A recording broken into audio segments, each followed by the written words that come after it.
For 20 years, he lay in a coma known as the sleeping billionaire prince, his care costing the Saudi royal family over $400 million.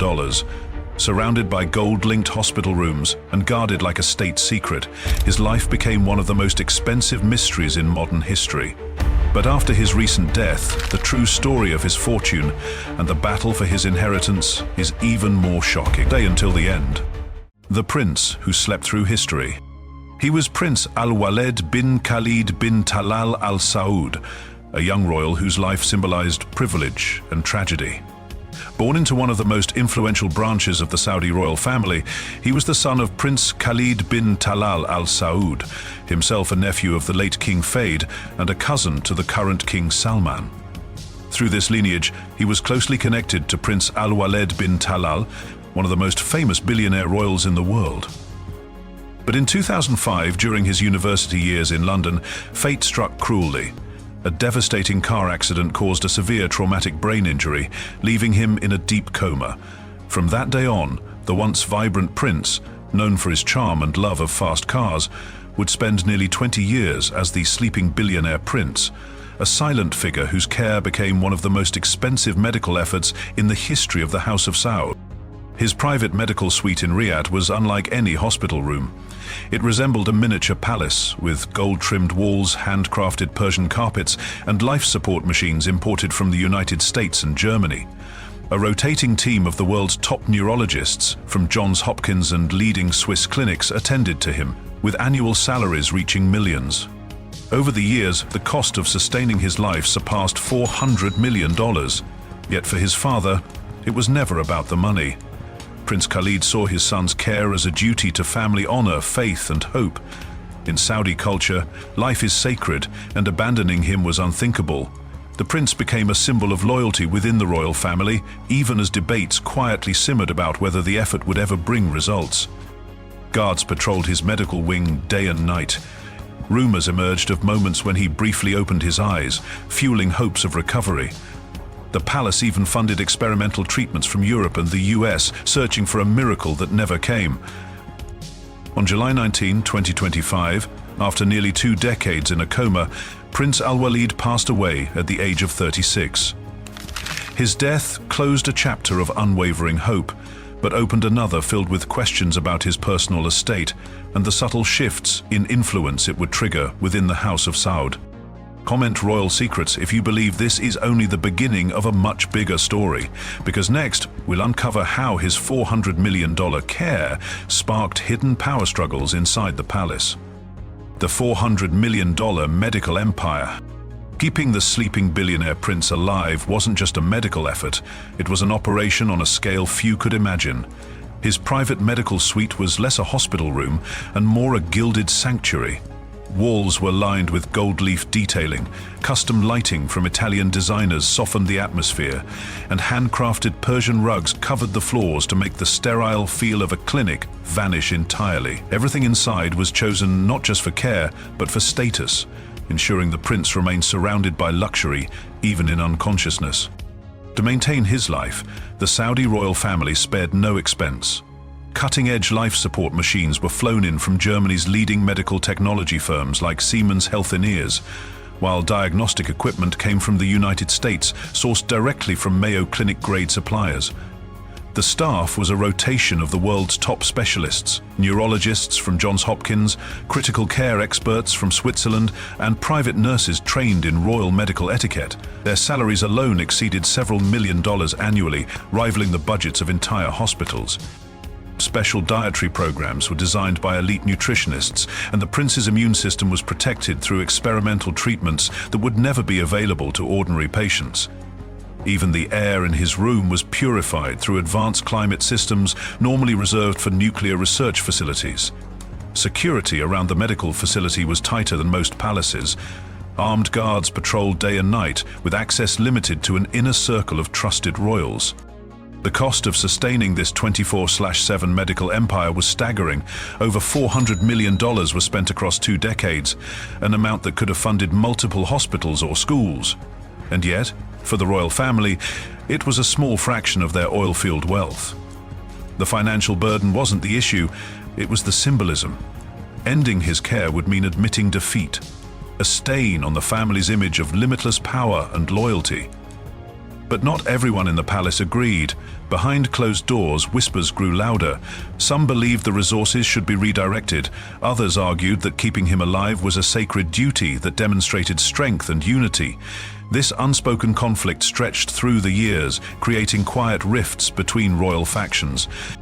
What began as an act of love and duty slowly became a test of how far the House of Saud would go to protect its image, and the longer it went on, the more it revealed about the hidden layers of power within the royal family. Why the royal family chose to keep him alive. For the Saudi royal family, the decision to keep the sleeping billionaire prince alive was never just about medicine. It was about politics, faith, and the unspoken rules of a dynasty that has governed for decades. In a kingdom where every gesture carries symbolic weight, allowing a prince to fade away quietly would have sent a message the House of Saud was unwilling to accept. The prince's condition, caused by a tragic car accident, immediately became a matter of family honor. In Saudi culture, especially within royal circles, abandoning a family member in need is unthinkable. The tribal traditions that bind the monarchy to its people emphasize loyalty above all else. To withdraw care would have signaled weakness, not just within the palace, but to the entire nation. For a ruling family that guards its image carefully, this was non-negotiable. Beyond tradition, there were political calculations.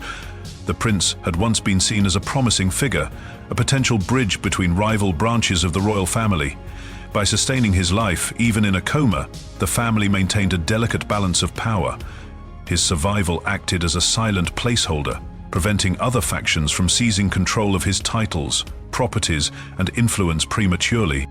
There was also the matter of faith. Islam places a profound respect on the sanctity of life. High-ranking clerics were consulted in the early days of his treatment, and their guidance was clear. As long as there was a possibility, no matter how slim, of recovery, the family had a duty to preserve his life. Pulling the plug would have sparked theological debate and criticism from conservative voices in the kingdom, something the royals could not risk. And then there was the wealth involved.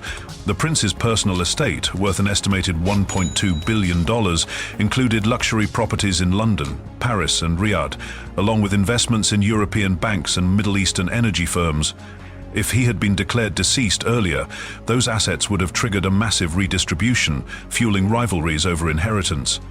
By keeping him alive, even in a suspended state, the family maintained control over his holdings.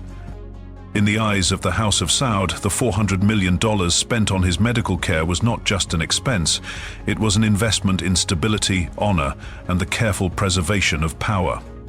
Ending his care would have unleashed more than grief. It could have unraveled alliances carefully held together for generations. The hidden power struggles inside the palace. Inside the marble halls of the Saudi royal palaces, the name Prince Al-Waleed bin Khalid bin Talal Al Saud was more than a reminder of a personal tragedy. It was the quiet center of a power struggle. For nearly 20 years, he remained in a coma after a devastating car accident in 2005, earning the title the Sleeping Billionaire Prince. To some, he was a symbol of loyalty and faith. To others, a costly burden with no end in sight. His father, Prince Khalid bin Talal Al Saud, stood firm. For Khalid, the hundreds of millions spent were not about money, it was about family honor and the moral obligation of faith. Over $400 million had already been poured into keeping his son alive, and he refused to give up hope, believing that one day a miracle might happen. Khalid himself is known as a conservative royal, openly critical of some of Crown Prince Mohammed bin Salman, modernizing reforms. But on the other side of the palace, the MBS-led faction saw things differently. To them, prolonging life support for 2 decades sent the wrong message. They believed ending it would reflect decisiveness, aligning with the streamlined, rebranded image of a more modern Saudi Arabia that MBS was shaping. It wasn't about the cost, it was about projecting strength. Then came the prince's death, and with it, a new war. Who would control his personal fortune, estimated at over $1.2 billion? His properties in London's Mayfair, a Parisian mansion near the Champs-Élysées, and his palace in Riyadh were not just symbols of wealth, they were levers of influence. Into this picture stepped Prince Al-Waleed bin Talal, the globally famous billionaire investor and relative of the late prince. With his international network of banks, media and luxury holdings, he could play a decisive role in how the estate would be managed, or use it as leverage in negotiations with MBS himself. Behind closed doors, quiet meetings and subtle alliances began to reshape the balance of power within the House of Saud. A man who spent 2 decades in silence was now causing ripples that could shift the future of one of the world's most powerful royal dynasties. Comment royal secrets if you want to uncover how this hidden inheritance battle could change the Saudi royal family forever. And stay tuned, because the real story is only beginning. The legacy of Saudi billionaire princes. The wealth of Saudi billionaire princes is unlike anything seen elsewhere in the world. It is not simply about owning luxury, it is about redefining the meaning of excess. For decades, oil revenues have generated unimaginable fortunes, creating lifestyles that blend royal tradition with the highest levels of modern opulence. Many princes hold properties scattered across the world's most exclusive neighborhoods. In London's Knightsbridge and Mayfair, entire streets have been discreetly purchased, turning townhouses worth tens of millions of dollars into private retreats for the royal family. In Paris, palatial mansions near the Champs-Élysées serve as their European residences, each filled with priceless antiques and contemporary art. Some even own historic villas on the Italian coast, renovated with materials imported from royal quarries in Saudi Arabia, maintaining a seamless connection to their heritage while embracing global luxury. Their transportation reflects the same grandeur. Private fleets of customized Boeing 747S and Airbus A380S are outfitted with gold-plated interiors, private cinemas and onboard spas. One prince reportedly spent $500 million on a personal yacht, equipped with a helipad, a submarine dock and even a miniature hospital. For these royals, travel is less about necessity and more about projecting influence wherever they go. Automobiles are another passion. Collections often include rare Bugattis, limited edition Rolls-Royce Phantoms and custom-made Lamborghinis, each tailored to individual taste.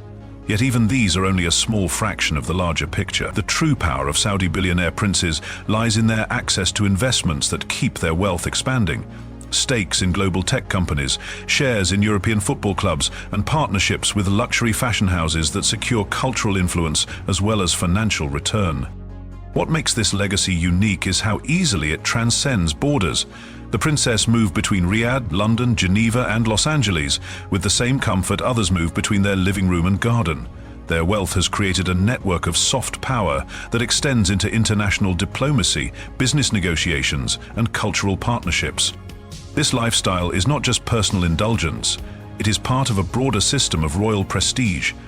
Each acquisition, each extravagant purchase reinforces the House of Saud's image as one of the most powerful families on earth, sustaining a level of influence that stretches far beyond the oil fields where it all began. How oil money built an endless fortune. The foundation of Saudi Arabia's unimaginable wealth can be traced back to a single discovery: oil. When vast reserves were found beneath the desert in the 1930s, it transformed a relatively modest kingdom into one of the richest nations on earth. At the heart of this transformation is Saudi Aramco, the state-controlled oil giant that remains the most profitable company in the world. In a single year, Aramco generates profits exceeding $150 billion, a figure so immense it eclipses the GDP of many countries. For the royal family, this steady river of oil wealth created a financial cushion that seems infinite, maintaining the sleeping billionaire prince for 2 decades with costs surpassing $400 million, barely registered as an expense. To put it into perspective, the revenue from just 1 day of Aramco's oil exports could fund his care for an entire year.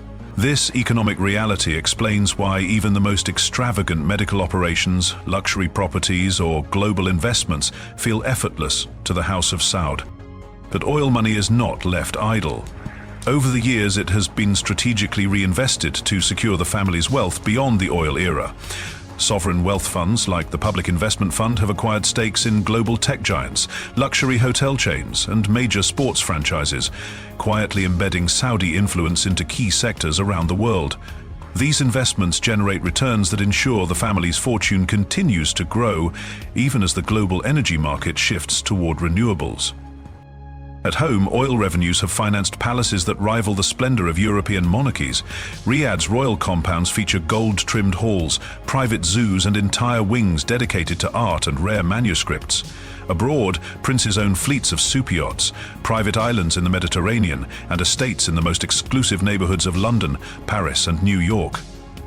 This endless stream of wealth has also bought political leverage. It secures alliances with powerful nations, funds regional development projects, and strengthens the kingdom's image as a modernizing force in the Middle East. And even as the world debates the future of fossil fuels, the House of Saud has already diversified into renewable energy, high-tech industries, and global infrastructure projects, ensuring their economic dominance will outlast the oil itself. Oil was the catalyst, but strategic reinvestment made the fortune truly endless. It turned a desert kingdom into a global player, with the royal family holding assets that spanned continents and industries, quietly shaping the future far beyond their borders. His death and the battle for a billion-dollar estate. When the sleeping billionaire prince finally passed away after 2 decades in a coma, the announcement was brief, almost understated. But within the palace walls, the news sent immediate ripples through the House of Saud.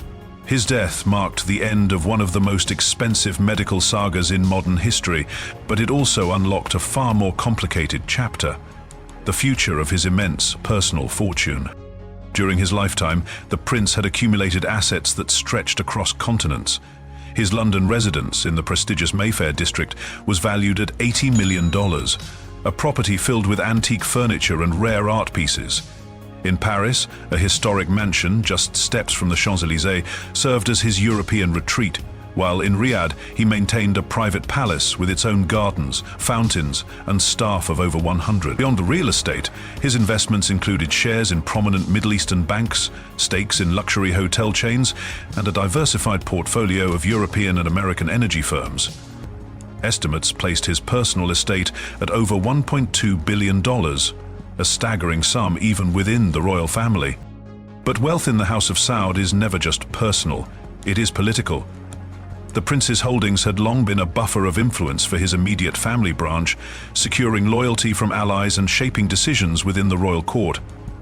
With his passing, those assets became vulnerable. Multiple factions began quietly maneuvering for control, some arguing that his fortune should remain within his immediate bloodline, others pressing for redistribution to strengthen the broader family's unified power. Inheritance within the royal family is guided by a mixture of tradition, private agreements, and the unwritten rules of tribal loyalty. Yet the prince's long coma left many questions unanswered. There was no clear public will, no formal statement of succession for his properties and financial stakes. This ambiguity became fertile ground for new alliances and rivalries. Behind closed doors, negotiations turned tense. Some saw an opportunity to consolidate influence by absorbing his holdings, while others warned that openly competing for the fortune would damage the family's image at a delicate time. For years, the prince's silence had kept a fragile peace. In death, he had become the center of a quiet but powerful struggle that would determine the next balance of power within the House of Saud. What his story reveals about power and wealth. The tale of the sleeping billionaire prince is not just a story of one man's tragedy.